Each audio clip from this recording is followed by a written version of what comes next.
Hello my dear students, good morning. আপনারা বোর্ডে একটি অঙ্ক দেখতে পাচ্ছেন, কলার মূল্য 20% কমলে 10 টাকায় আরও 5টি কলা কেনা যাবে, একটি কলার প্রাথমিক মূল্য কত? তো এই ধরনের প্রশ্ন বর্তমানে চাকরির পরীক্ষায় বারবার জিজ্ঞাসা করা হচ্ছে।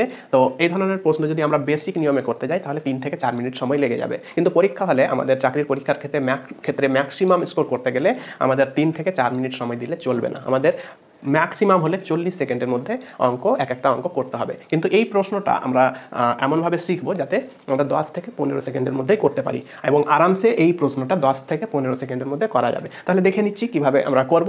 প্রথমে কি প্রশ্নটা আমরা ভালোভাবে পড়বো। প্রশ্নটা কি হচ্ছে, কলার মূল্য 20% কমলে 10 টাকায় আরও 5টি কলা পাওয়া যাচ্ছে। 20% কমছে, 20% কমার জন্য 10 টাকায় কয়টি এক্সট্রা কলা পাচ্ছি আমরা? 5টি। তারপরে কি বলছে, একটি কলার প্রাথমিক মূল্য কত ছিল, একটি কলার পূর্বের মূল্য কত ছিল। তাহলে আমরা এখান থেকে বের করব 20% কমার জন্য এক্সট্রা কলা পাচ্ছি কয়টি? 5টি। তার মানে হচ্ছে এই 20% সমান হচ্ছে 5টি কলা। তার মানে কি 10 টাকায় মোট কতগুলো কলা পাবো সেটা আমরা আরামসে বের করে নিতে পারবো। 20% যদি সমান যদি 5 হয়, তার মানে কি 10 টাকায় কত শতাংশ কলা পাবো?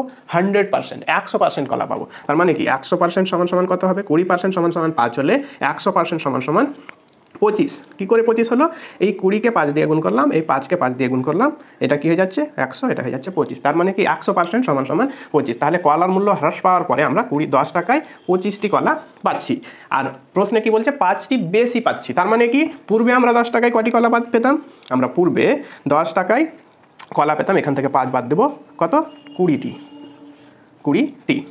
তাহলে এখান থেকে আমরা ভালোভাবে বের করে নিতে পারবো একটি কলার মূল্য কত হয়। তাহলে একটি কলার মূল্য বের করতে গেলে 10 টাকায় 20টি কলা পাচ্ছি, 10 টাকায় 20টি। তার মানে কি একটি কলার মূল্য বের করতে গেলে 20 দিয়ে ভাগ করব, তাহলে আমরা কত পাবো? অপশান বি হচ্ছে উত্তর, 50 পয়সা।